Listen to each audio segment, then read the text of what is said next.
Hello friends. अगला topic है defects of vision and their correction. देखने में क्या क्या कमियां आती हैं, क्या क्या डिफेक्ट्स होते हैं और उन डिफेक्ट्स को किस तरीके से ठीक किया जाता है, ये इस टॉपिक में हमें पढ़ना है। समटाइम्स द आई में gradually loses its power of accommodation. कभी कभी क्या होता है, जो आइज़ होती हैं वो अपनी पावर ऑफ अकोमोडेशन को खोने लगती हैं, यानी फोकल लेंथ को जो उनकी एडजस्ट करने की क्षमता है, पावर है, वो कम होने लगती है। In such conditions the person can not see the object distinctly and comfortably. इन कंडीशन में क्या होता है, जो पर्सन होता है वो किसी भी ऑब्जेक्ट को साफ तौर पर और सही तरीके से नहीं देख पाता। The vision becomes blurred due to the refractive defects of the eye. जो विज़न है वो ब्लर्ड हो जाता है, यानी चीज़ें धुंधली दिखाई देने लगती है, क्योंकि जो आइज़ होती है उसमें जो रिफ्रैक्शन होता है, लाइट रेज आएगी आंखों में, उसका जो रिफ्रैक्शन होगा उसमें डिफेक्ट आ जाता है। There are mainly 3 common refractive defects of vision. आँखों में विज़न के 3 कॉमन रिफ्रैक्टिव डिफेक्ट्स हैं, वो हैं मायोपिया या फिर नियर साइटेडनेस। मायोपिया को हिंदी में कहते हैं निकट दृष्टि दोष। इसमें इसका नाम निकट दृष्टि दोष है, लेकिन इसका काम बिल्कुल उल्टा है। निकट दृष्टि दोष का मतलब है जो पास की चीज़ें हैं, निकट की चीज़ें हैं, वो दिखाई देती हैं, दूर की चीज़ें नहीं दिखाई देती। दूसरा है हाइपरमेट्रोपिया और फार साइटेडनेस। इसे कहते हैं दूर दृष्टि दोष, यानी दूर की चीज़ें दिखाई देती हैं लेकिन पास की चीज़ें इसमें नहीं दिखाई देती। तीसरा होता है प्रेसबायोपिया। इसमें दूर के देखने की क्षमता और जो पास की देखने की क्षमता होती है, दोनों में ही डिफेक्ट आ जाता है। These defect can be corrected by the use of suitable spherical lenses.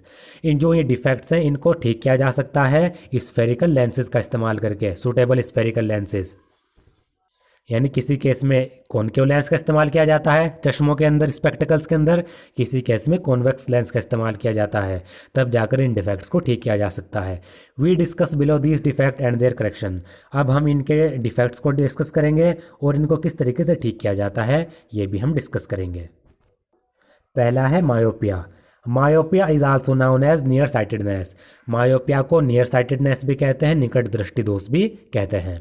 A person with myopia can see nearby objects clearly but can not see distinct object distinctly. कोई भी पर्सन जिसको myopia हुआ है, निकट दृष्टि दोष हुआ है, वो पास की ऑब्जेक्ट को आसानी से देख सकता है, लेकिन जो दूर की ऑब्जेक्ट है उनको साफ रूप से, साफ तौर पर वो देख नहीं पाता। A person with this defect has the far point near than infinity. जिस भी पर्सन को मायोपिया हो जाता है उसका फार पॉइंट इन्फिनिटी से पहले आ जाता है। नॉर्मल आई का फार पॉइंट क्या है? Infinity.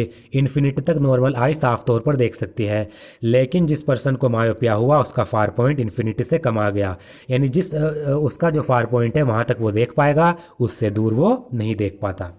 Such a person may see clearly up to a distance of a few metre. जिस भी पर्सन को मायोपिया होता है वो पर्सन कुछ मीटर की दूरी तक ही साफ तौर पर देख पाता है। In a myopic eye the image of a distant object is formed in front of the retina. Figure 11.2 का बी। मायोपिक आई में क्या होता है, जो इमेज होती है डिस्टेंट ऑब्जेक्ट की, जो इमेज होगी वो रेटिना से पहले बन जाती है।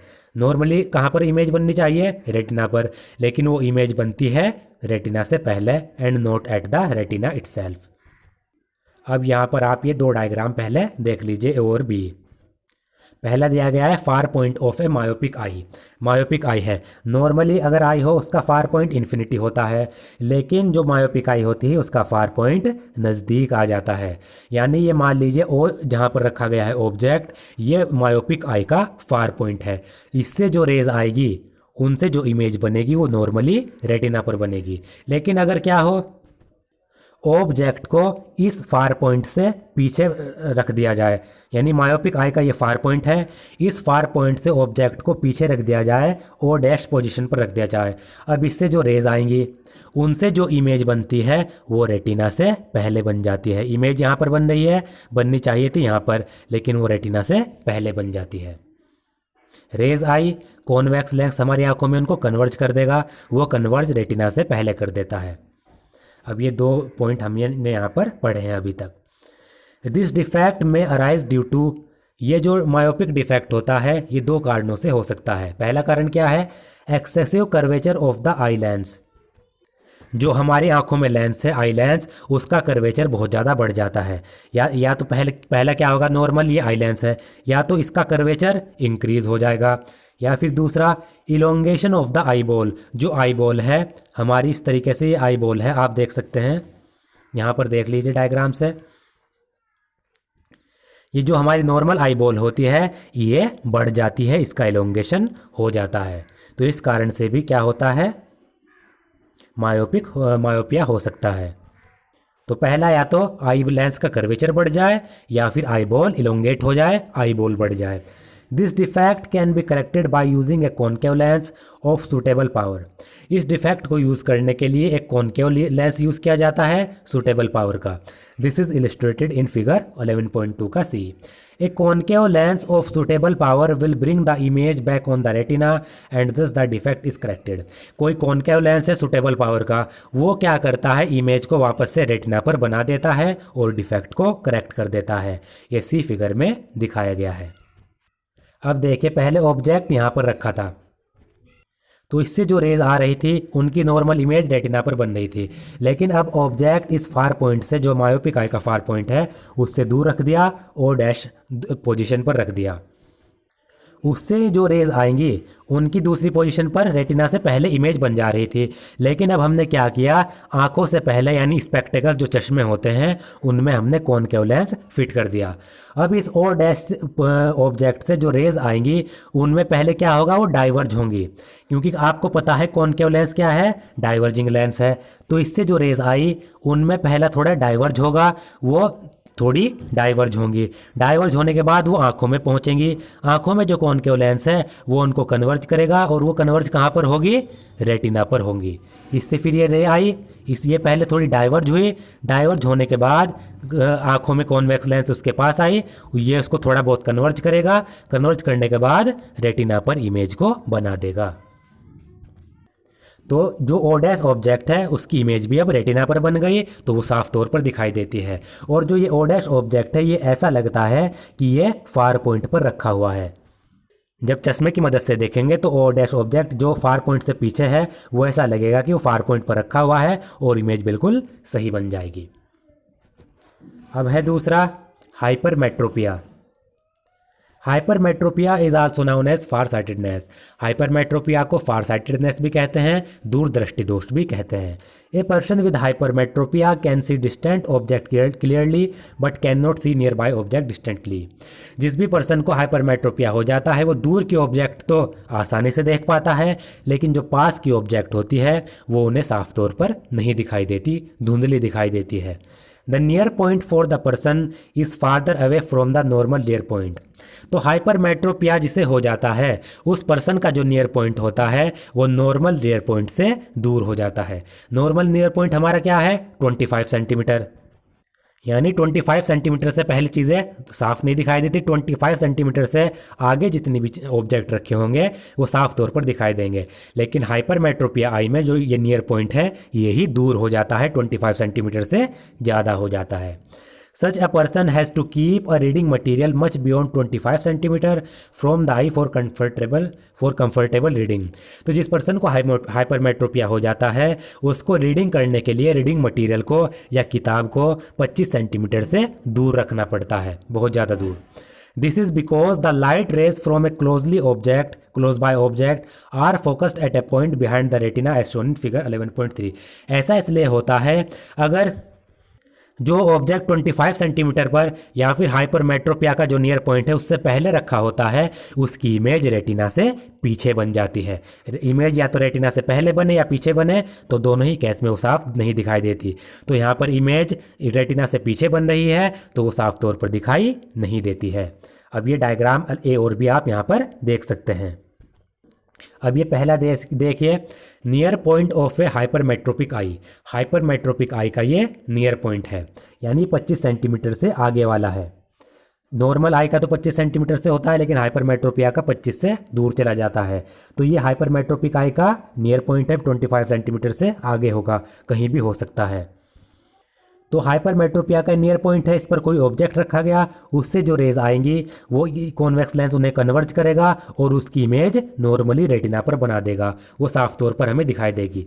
लेकिन अगर हम क्या करें दूसरे केस में, हाइपरमेट्रोपिक आई है, ये उसका नियर पॉइंट है, इससे पहले अगर हम किसी ऑब्जेक्ट को रख दें, हाइपरमेट्रोपिक आई का जो नियर पॉइंट है उससे पहले कोई ऑब्जेक्ट हमने रखा एंड डैश पर, अब इससे जो रेज आएंगी वो ने ये कन्वर्ज करेगा, वो कहाँ पर कन्वर्ज होगी, रेटिना से आगे जाकर कन्वर्ज होगी, वहाँ रेटिना से आगे इमेज बनेगी। अब इमेज रेटिना से आगे बन रही है तो वो इमेज हमें साफ तौर पर नहीं दिखाई देगी। This defect arises either because, ये डिफेक्ट भी दो कारणों से हो सकता है। पहला, the focal length of the eye lens is too long, या तो पहला है कि जो फोकल लेंथ है आई लेंस की वो बहुत ज़्यादा हो जाए। फोकल लेंथ आई लेंस की कब होगी, जब उसका कर्वेचर थिन हो जाएगा। पहले अगर आई लेंस का कर्वेचर इतना था तो इसका कर्वेचर अगर थिन हो जाए, आई लेंस कर्वेचर उसका थिन हो जाए तो इसकी फोकल लेंथ इंक्रीज हो जाती है। तो या तो फोकल लेंथ इंक्रीज हो जाए आई लेंस की, या फिर दूसरा, the eyeball has become too small, जो आई बॉल है वो स्मॉल हो जाए। मान लीजिए अगर ये नॉर्मल आई है, इसका आई बॉल इतना है, तो इसका जो हाइपरमेट्रोपिक आई होगी उसका आई बॉल स्मॉल हो जाएगा, घट जाएगा। दो कारणों से हमारा ये हाइपरमेट्रोपिया हो सकता है। This defect can be corrected by using a convex lens of appropriate power, इस डिफेक्ट को करेक्ट करने के लिए एक कॉन्वेक्स लेंस इस्तेमाल किया जाता है सुटेबल पावर का। ये फिगर 11.3 में दिखाया गया है। Eye glasses with converging lenses provide the additional focusing power required for forming the image on the retina. तो जो आई ग्लासेज जिनमें कन्वर्जिंग लेंस लगाए जाते हैं, कॉन्वेक्स लेंस लगाए जाते हैं चश्मों में, वो एडिशनल फोकसिंग पावर प्रोवाइड कराते हैं आइज़ को, जिससे कि जो इमेज है वो वापस से रेटिना पर बन जाए। अब देखिए सी फिगर, करेक्शन फॉर हाइपरमेट्रोपिक आई। इसमें क्या था, ये हाइपरमेट्रोपिक आई का नियर पॉइंट था, इससे जो रेज आ रही थी उनकी नॉर्मल इमेज रेटिना पर बन रही थी। लेकिन अब हमने क्या किया, ऑब्जेक्ट को इस नियर पॉइंट से पहले रख दिया, एंड डैश पर हमने नया ऑब्जेक्ट रखा। अगर ये कॉन्वेक्स लेंस ना लगा होता, स्पेक्टेकल्स ना यूज़ किए होते, तो इसकी जो इमेज थी वो रेटिना से बाद में बन रही थी। लेकिन अब हमने स्पेक्टेकल्स में कॉन्वेक्स लेंस यूज़ कर लिए। कॉन्वेक्स लेंस क्या करेगा, इनसे जो आएंगी रेज आएंगी उनको एडिशनल कन्वर्ज कर देगा, क्योंकि कॉन्वेक्स लेंस कन्वर्जिंग लेंस है। तो ये रेज आई, उनको पहले ये वाला कॉन्वेक्स लेंस कन्वर्ज करेगा, यहाँ पर वो कन्वर्ज होने के बाद जो हमारी आंखों में कॉन्वेक्स लेंस है वहाँ पर कन्वर्ज होगी, जिससे जो इमेज बनेगी वो वापस से रेटिना पर बनने लगेगी। क्योंकि पहले तो दूर बन रहा था, तो इसके लिए हमने क्या किया, एक तो यहाँ पर कन्वर्ज किया, थोड़ा पास आ गया, उसके बाद फिर यहाँ पर कन्वर्ज होगी तो जो इमेज है फाइनली यहाँ पर बन जाएगी। तो ये आई रेज इस वाले कॉन्वेक्स लेंस ने जो स्पेक्टेकल्स में लगा है कन्वर्ज किया, इसके बाद यहाँ पर कन्वर्ज हुई, फाइनली इमेज रेटिना पर बन गई और हमारा जो डिफेक्ट है वो बिल्कुल ठीक हो गया। अब सी है presbyopia. The power of accommodation of the eye usually decreases with ageing. जैसे जैसे उम्र बढ़ती है तो आई की जो पावर ऑफ अकोमोडेशन है, फोकल लेंथ को एडजस्ट करने की जो एबिलिटी है वो कम होती जाती है। For most people the near point gradually recedes away. ज़्यादातर पीपल के लिए क्या होता है, जो नियर पॉइंट होता है वो धीरे धीरे दूर चला जाता है। They find it difficult to see nearby object comfortably and distinctly without corrective eye glasses.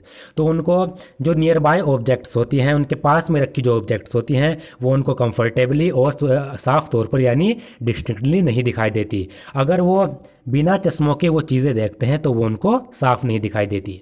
This defect is called presbyopia. ये डिफेक्ट प्रेस बायोपिया कहलाता है। It arises due to the gradual weakening of the ciliary muscles and diminishing flexibility of the eye lens. तो जो ये press बायोपिया जो ये defect होता है, ये सीलियरी मसल्स जब वीक होने लगती हैं, सीलियरी मसल्स जब वीक होने लगेंगी उसके कारण होता है। साथ ही साथ आई लेंस में जो फ्लेक्सिबिलिटी होती है, फ्लेक्सिबिलिटी भी उसकी कम होने लगती है। एक तो सीलियरी मसल्स की पावर वीक हो जाएगी, सीलियरी मसल्स कमज़ोर हुई, दूसरा आई लेंस में जो फ्लेक्सिबिलिटी है वो भी कम हो गई। समटाइम अ पर्सन में suffer from both myopia and hypermetropia. कभी कभी क्या होता है, जो कोई पर्सन होता है वो दोनों मायोपिया और हाइपरमेट्रोपिया से एक साथ सफ़र करता है, यानी इसमें मायोपिया भी हो जाता है और हाइपरमेट्रोपिया भी एक साथ। Such people often require bye focal lenses.